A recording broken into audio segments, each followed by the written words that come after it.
नारायण नारायण।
ना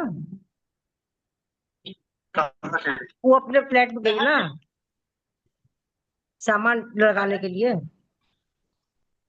अच्छा अभी घर में थी। हाँ, अभी घर में थी ना, आई थी खाना खाने के लिए।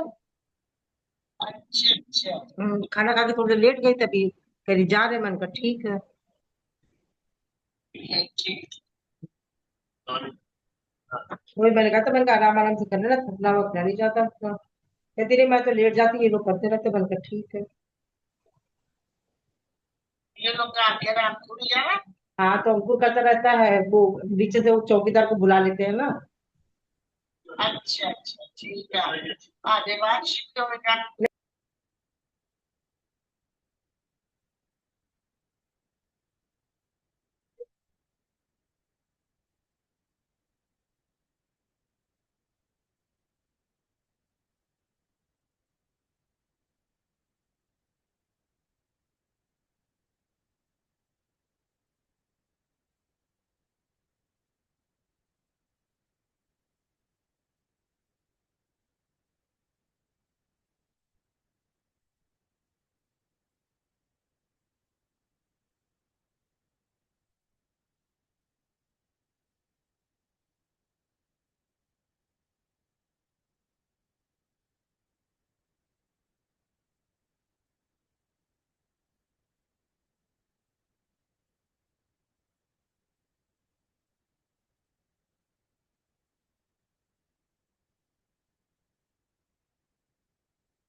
हम्म,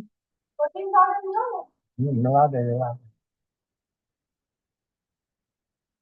वो गाड़ी होती दिक्कत है, वो थोड़ा पानी मिला। गाड़ी होती दिक्कत तो थोड़ा पानी मिलाती है। हम्म।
online।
क्या किया जाए? Number is very little.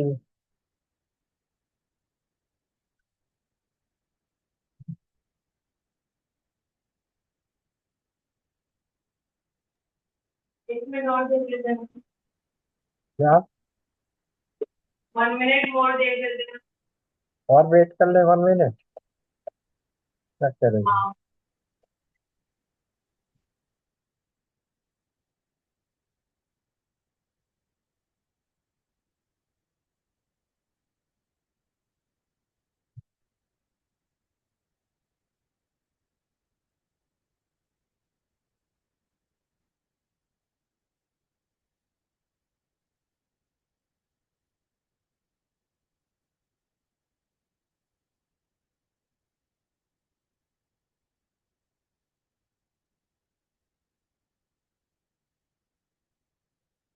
सही। अब हो गया। कम से कम इन ऑल 5 तो हुए।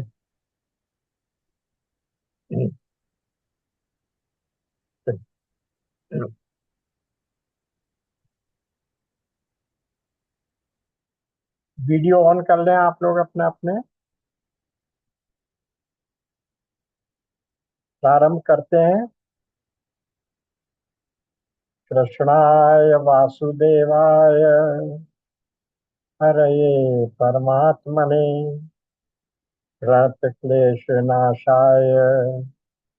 गोविंदाय नमो नमः।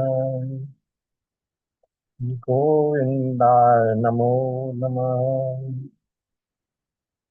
गुरुर्ब्रह्मा गुरुर्विष्णु गुरुर्देवो महेश्वर गुरु साक्षात् परब्रह्म तस्मै श्री गुरुवे नमः। श्री गुरुवे नमः।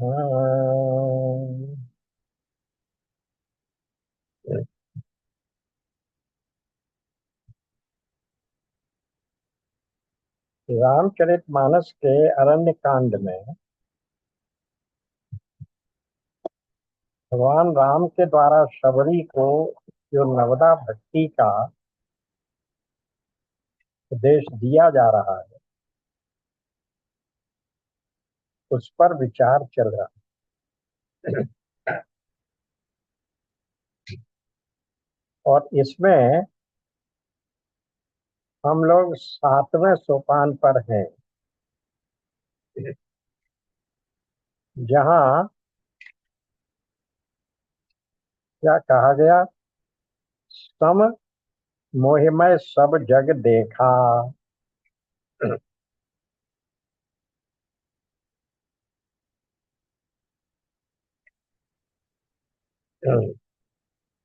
सातव सम मोहिमय जग देखा, मोते संत अधिक कर लेखा।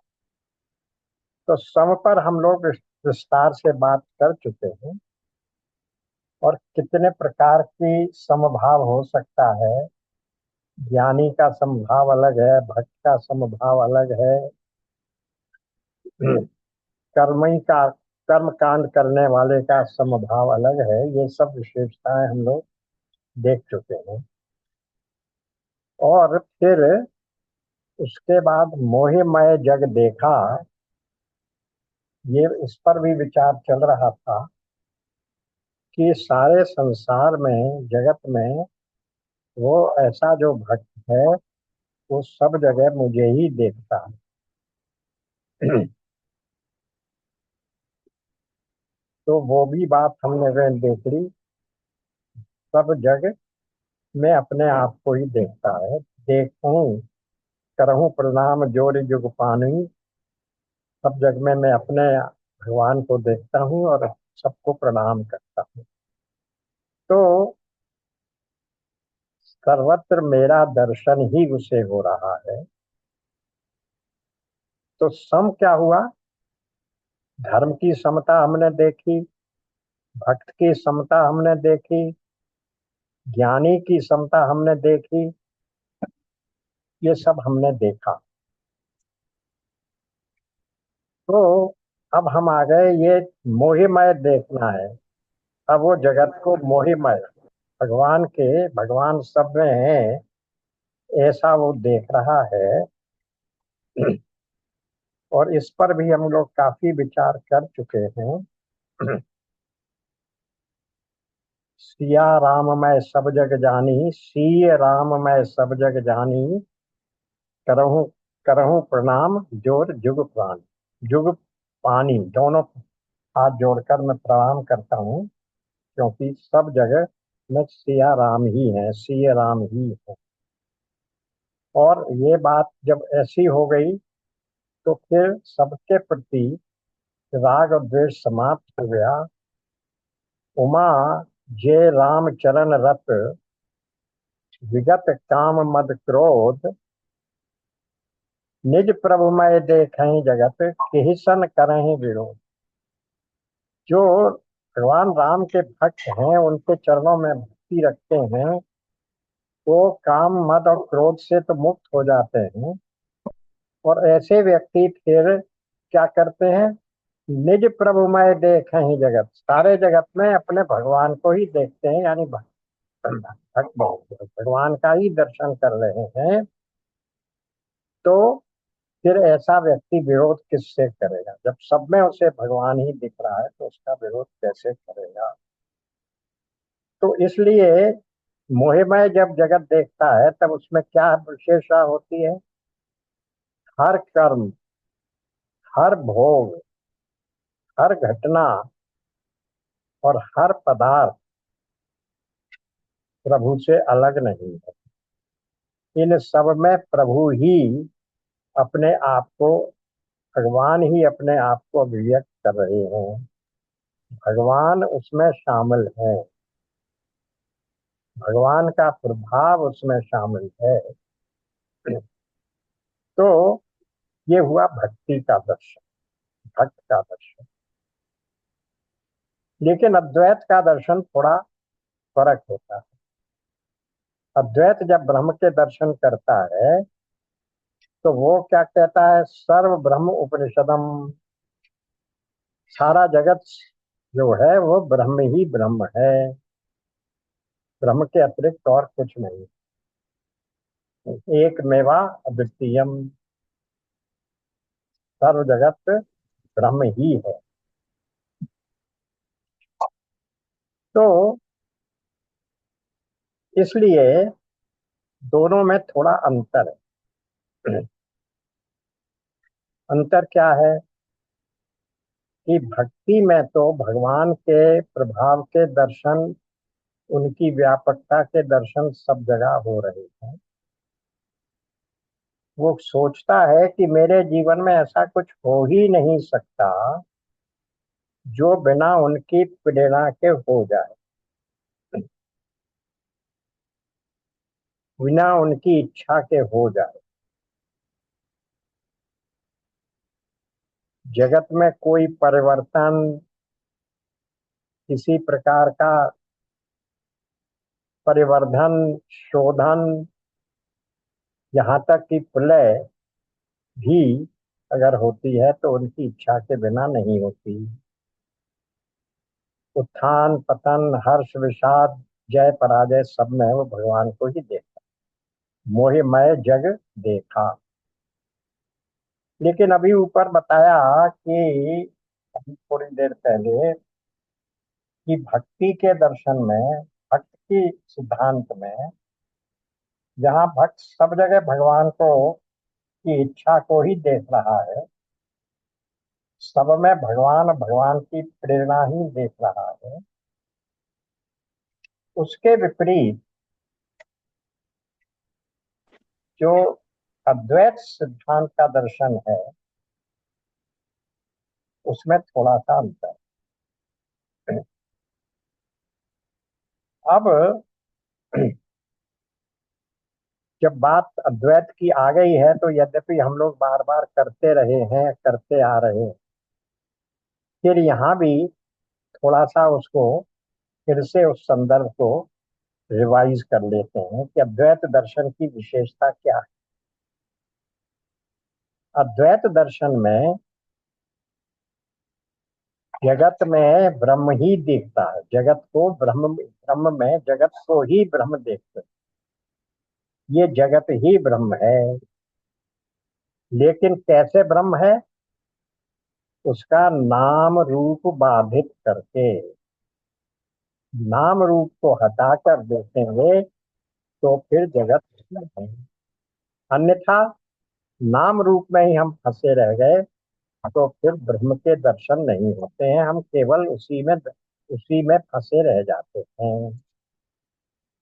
तो नाम रूप हटाकर जब देखा तो हमारे लिए तो क्या हुआ कि उस जगत में वो ब्रह्म ही अपने आप को अभिव्यक्त कर रहा है।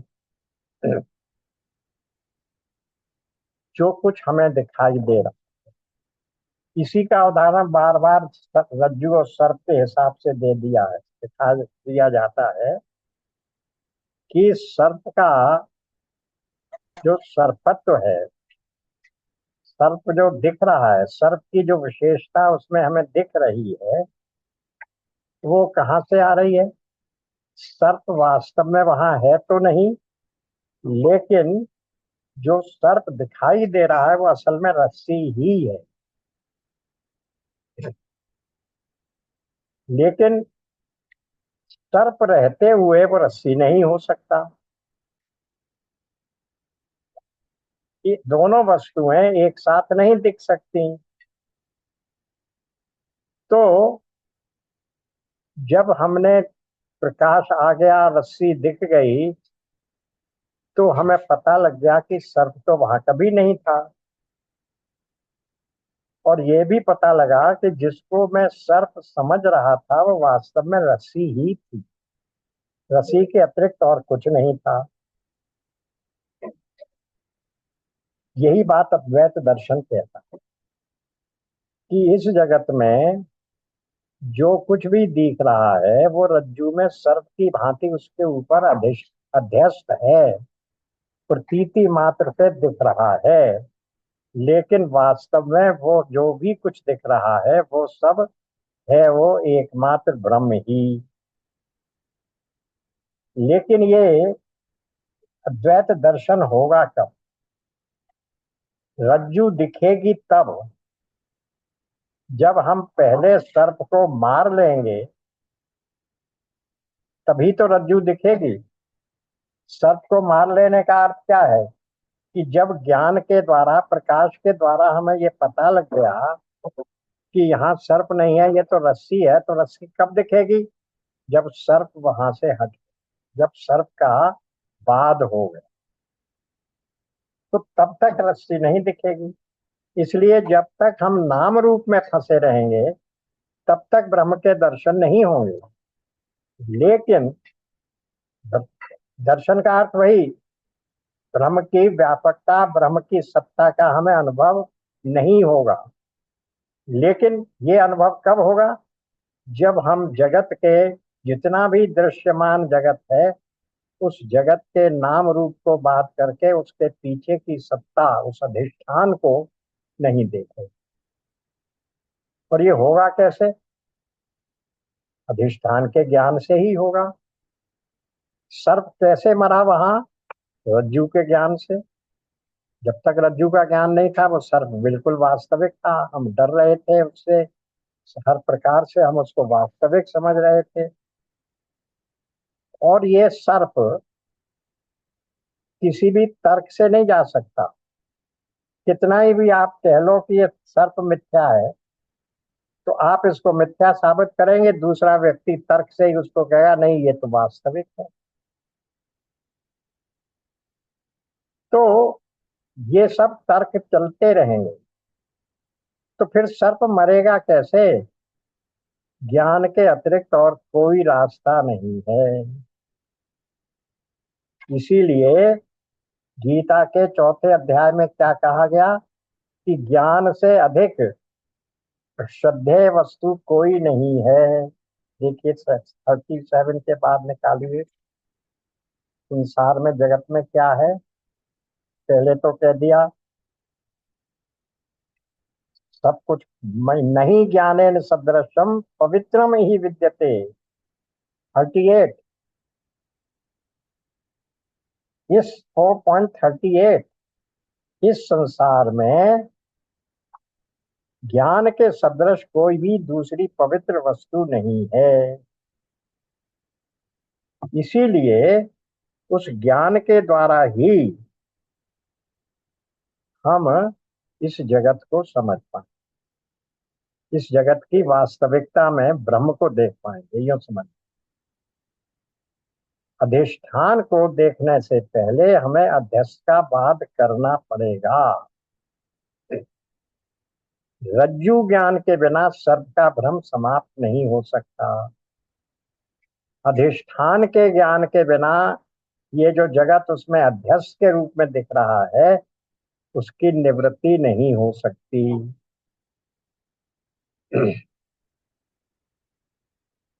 जब हम कहते हैं सर्वम ब्रह्म, सब कुछ ब्रह्म ही ब्रह्म है, तब उसका अर्थ क्या होता है? जगत को बचाए रखते हुए हम ये नहीं कह सकते कि सब जगह ब्रह्म। पहले आत्मज्ञान से, ब्रह्म ज्ञान से, ब्रह्म आत्म ऐक्य बोध से हमें अधिष्ठान का ज्ञान होगा, और तब अधिष्ठान के ज्ञान होने पर जो जगत वहां अधिष्ठान पर अध्यस्त के रूप में, प्रातीतिक रूप में दिख रहा है, वो बाधित हो जाएगा। तब हम ये कह पाएंगे, जैसे जब हम सर्प को कह पाते थे कि जिसको मैं सर्प समझ रहा था वो तो रज्जू थी, तब हम कह पाएंगे कि जिसको मैं जगत समझ रहा था वो तो वास्तव में ब्रह्म ही ब्रह्म है। तो ये दर्शन में, भक्ति में और अद्वैत दर्शन में ये थोड़ा अंतर यही है।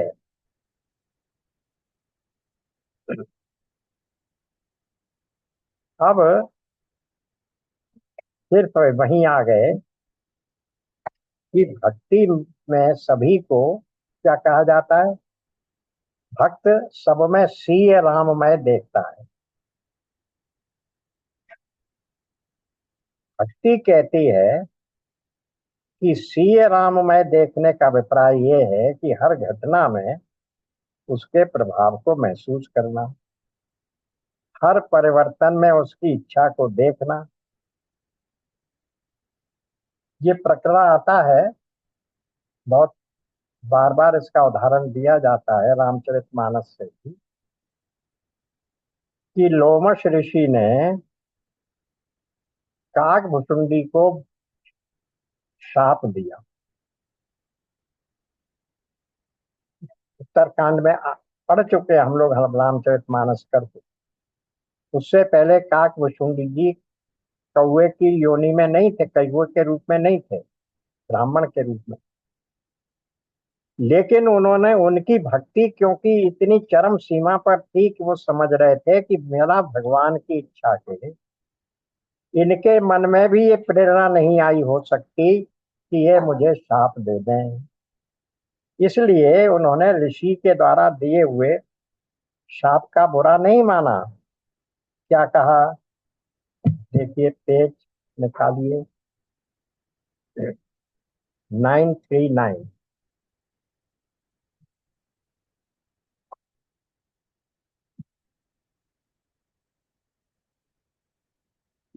ये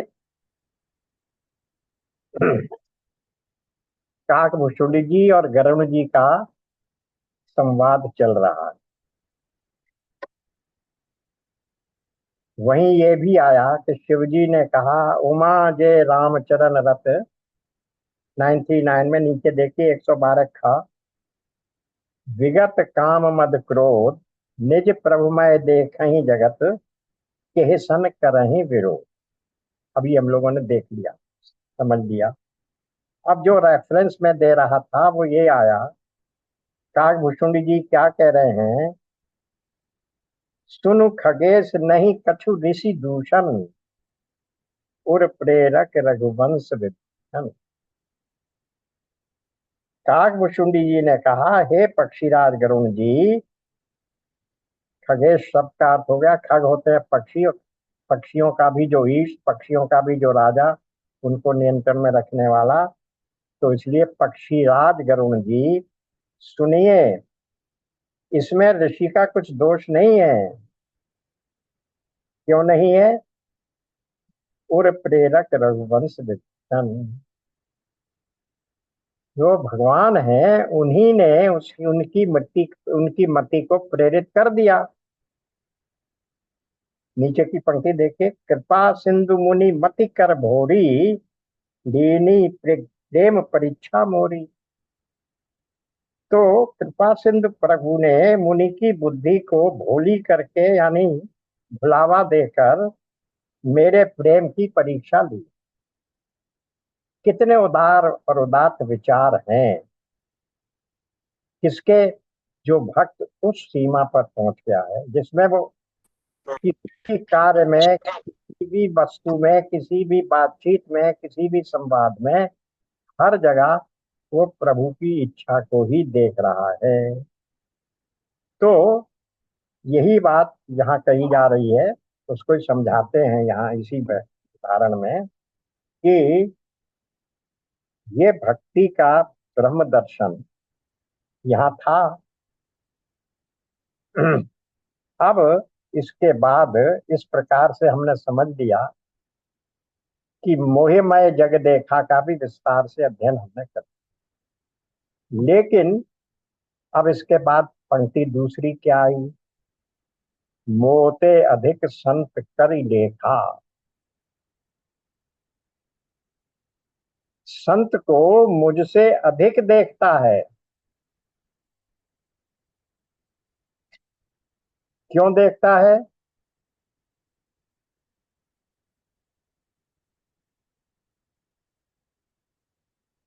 ये क्या गड़बड़ हो रही है भैया? चलो 10 मिनट में खत्म हो रहा है लेटेस्ट। हाँ जी, तो वो क्यों देखता है? संत को मुझसे अधिक देखता है, ऐसा स्वयं भगवान राम कह रहे हैं।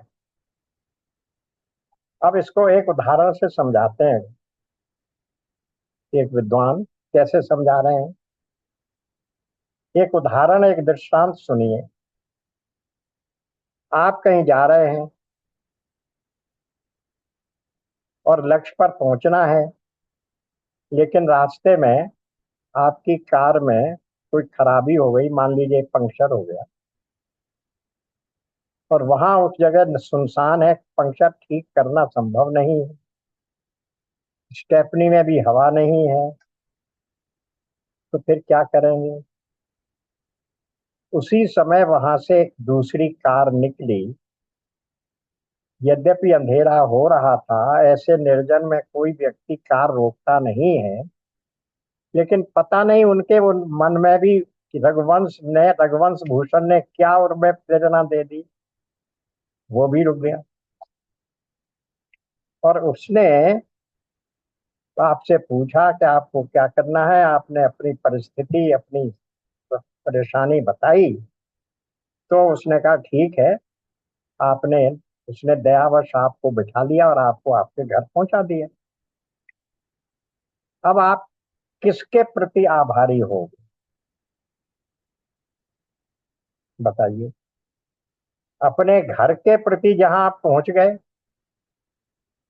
या उस व्यक्ति के प्रति जिसने आपको घर तक पहुंचा दिया? तो घर तो हमें पहुंचना था, घर तो हमारा लक्ष्य ही था, लेकिन बड़ा कौन है?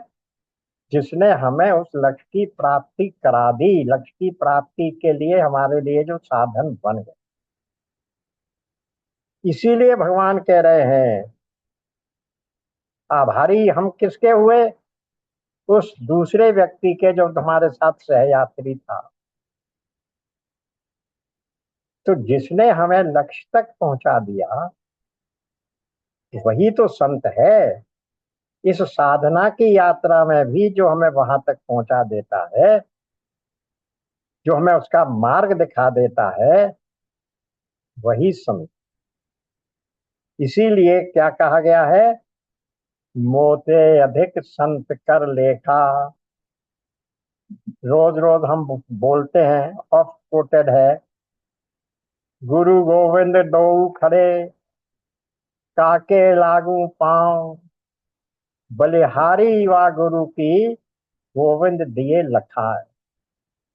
मिलाया नहीं है, वहां तक पहुंचने का रास्ता बता। इसलिए गोविंद से गुरु बड़ा है। राम ने स्वयं स्वीकार कर लिया, राम जी ने, कि मोते अधिक संत कर लेखा। यही बात देखिए कही जाती है कि गुरु क्या करता है। ये जो सुखों में गुरुद्वारा शब्द है, ये बड़ा महत्वपूर्ण शब्द है, गूढ़ शब्द है। गुरु क्या करता है? वो जो गुरुद्वारा है वो क्या है? गुरु के द्वारा वो द्वार दिखा दिया जाता है जिस द्वार पर चलकर आप भगवान तक पहुंचेंगे, गोविंद तक पहुंचेंगे। गुरु रास्ता दिखाता है, चलना आपको स्वयं ही पड़ता। इसीलिए मार्गदर्शन करने वाले का ही महत्व है। गुरु के द्वारा मार्गदर्शन न कराया जाए तब तो आप गलत रास्ते पर चले जाए। तो जो संत है, जो गुरु है, उसको भगवान ने कहा वो मुझसे अधिक अधिक उसकी महत्ता है, मुझसे अधिक पूजनीय है। जो हमें वहां तक पहुंचा दे, वहां तक पहुंचाने का मार्ग दिखा दे, वो तो भगवान से भी बड़ा है, क्योंकि उसने हमें रास्ता दिखा दिया। ये बात स्वयं भगवान स्वीकार कर रहे हैं। अब जो भी लोग इस रास्ते के साधक हैं, वो सदा इस बात को मानते हैं, उनका आभार प्रकट करते हैं, उनके लिए कृतज्ञ रहते हैं कि जिसने ये आंख दी, ये दृष्टि दी कि मुझे भगवान की प्राप्ति का कैसे होगी, किस प्रकार से मैं भगवत प्राप्ति के लिए प्रयत्न करूं, किस प्रकार से उस मार्ग में आने वाले व्यवधानों से बचूं। ये बात गुरु ही बताता। इसमें गुरु के प्रति आभार ही आभार है। और यहां भी देखिए, ध्यान दीजिए, शबरी कुट के द्वार पर, उसके कुटिया पर जब भगवान पहुंचे, तो शबरी ने क्या किया? भगवान की स्वागत सत्कार बाद में किया है, पहले अपने गुरु का स्मरण किया है। देखिए, निकालिए पेज 6110।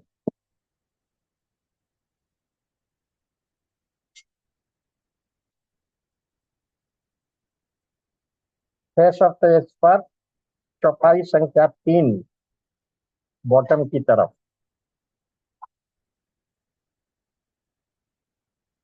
सबरी के आश्रम पग उधारा। मिल गया सबको? 6110, दोहा संख्या 33 के नीचे अरण्यकांड। अब क्या हुआ? सबसे पहले तो भगवान ने किसको गति दी?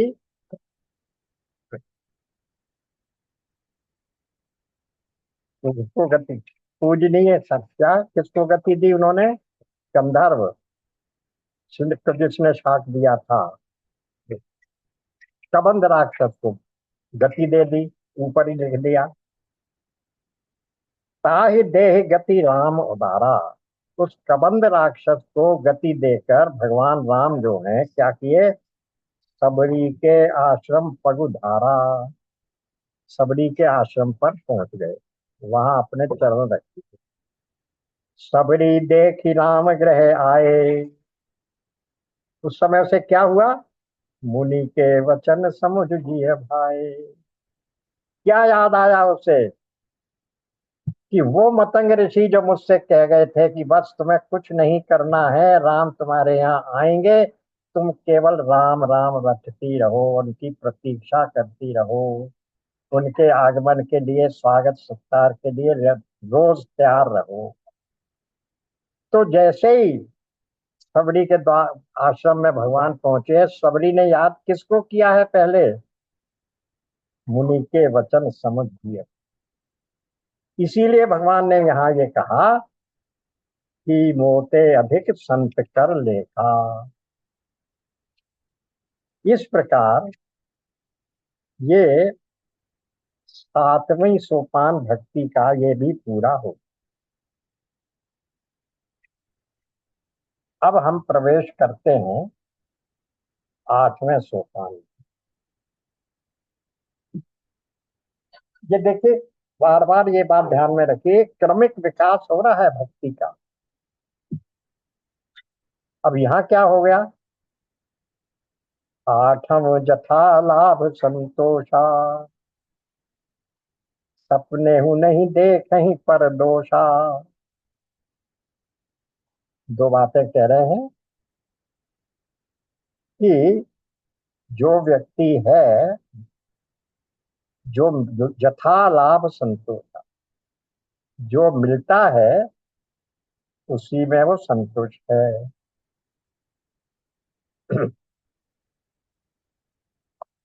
संतोषी होने का अर्थ क्या है, ये जरा देखिए।